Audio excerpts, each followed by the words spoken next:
what we're suggesting is, in order for the human enterprise to survive, we're not even talking flourishing, survive, we need to start building that post-capitalist infrastructure now. And what I don't want to do is point to examples of Rojava or Zapatistas as if they are some blueprint model, because that's where the Western mind will go. And they're not. They're contextually dependent, they're contextually relevant, and they share principles, and they share a philosophy that is inherently informed by the current crises of capital and neoliberalism. So a simple way to think about how the global economy works is the shorthand of 1, 2, 3, 5. So basically, money is created at debt at 1%. Let's just say, we'll take the US, for example. The banks that run the Federal Reserve go ask the Federal Reserve to print more money. That is lent out to them at 1%, which means that all money is debt. It's based on debt. That money is lent out into the world, usually at 2% since the 1940s on average, right? That's roughly prime. So that money goes out. We all know prime, because if we're trying to borrow money, obviously banks have the ability to raise prime, but that means there's a doubling of wealth that's largely going to the financial sector. So we think, well, why is the financial sector so big? It must be useful. It's not useful. The hardwiring of the system structures it in such a way that banks are the mediators of capital. And so they double their wealth. Now, the economics 101 of this is that your growth has to exceed your interest rate for money to be valuable. Mm-hmm. Okay, the pie has to expand slightly more for the musical chairs, the house of cards, the Ponzi scheme, whatever metaphor you want to use for this thing, in order for that money to be valuable. And now 3% doesn't sound like a lot, but it requires the doubling of the global economy every 24 years. So think about that. Double the amount of Big Macs, double the amount of iPhones, double the amount of Monsanto GMO foods, double the amount of single-use plastic, fossil fuels, et cetera, right? Ad infinitum. So it's the first time ecologists and economists agree there will not be another doubling of the global economy. So this system is going to collapse within our lifetime, within a generation. Capital and capitalism are self-terminating logic. That's a way to think about it.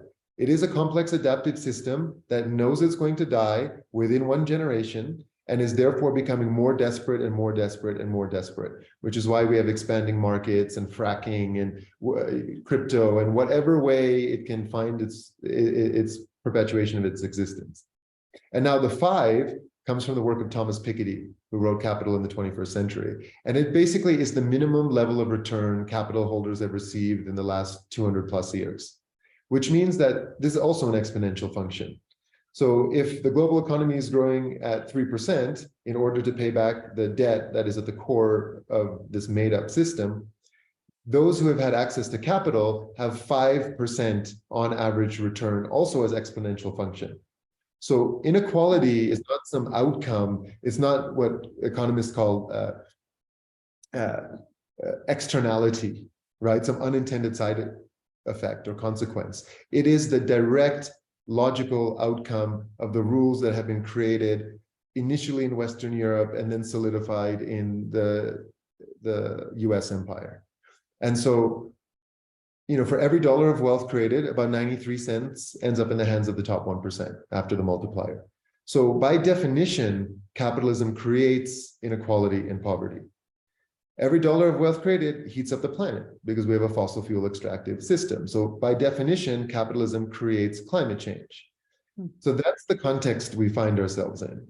That there's no issue you can tell me from whatever it is, the whales to polar ice caps to COVID, that are not directly a result of the growth debt-based system that we find ourselves in. Right? Even something like COVID, whether you believe it was created in a lab in Wuhan or whatever, zoologists and epidemiologists are saying to us there will be a 10 to 20 times increase in zoonotic viruses like COVID as we infringe on natural territory and destroy habitats for wildlife and species that should never have interacted are now interacting, etc. And so that's the context in which we find ourselves in. And then to just close and say, to go back to the bioregional alternatives, climate change is going to force us to live in small anarchist communities. right? Like where we're going right now with 20 to 30 meter sea level rise, 3 to 4 degree rise in temperature by end of century, that is going to happen, right? It doesn't mean it's necessarily going to happen. You know, I believe there could be ontological shifts that shift the way the world itself at a systems level interacts with human beings. But at this current trajectory, at our level of consciousness, that's what we're moving towards. And if we try to create post-capitalist infrastructure after these sort of cascading collapses, economic, ecological, etc., it'll be dystopia. And so what we're suggesting is, in order for the human enterprise to survive, we're not even talking flourishing, survive, we need to start building that post-capitalist infrastructure now. And what I don't want to do is point to examples of you know, Rojava or Zapatistas as if they are some blueprint model, because that's where the Western mind will go. And they're not. They're contextually dependent, they're contextually relevant, and they share principles, and they share a philosophy that is inherently informed by the current crises of capital and neoliberalism. And they also have values like solidarity and interbeing and cooperation and communitarianism.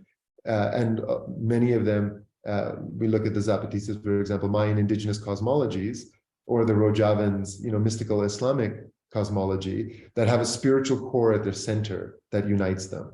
And I think that common denominator is more interesting to look at than particular examples. And so we have the ability to sort of shatter the sort of structural veil, let's say, but unless we create new structures that provide the contextual milieu for new ways of being, we will continue the cycle of momentary awareness and momentary consciousness without sustained way of living.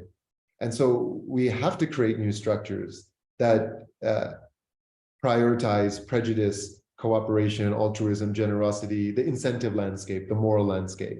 And simultaneously, we have to do our decolonization work on ourselves at a community level, at a superstructure level, and they're feeding each other.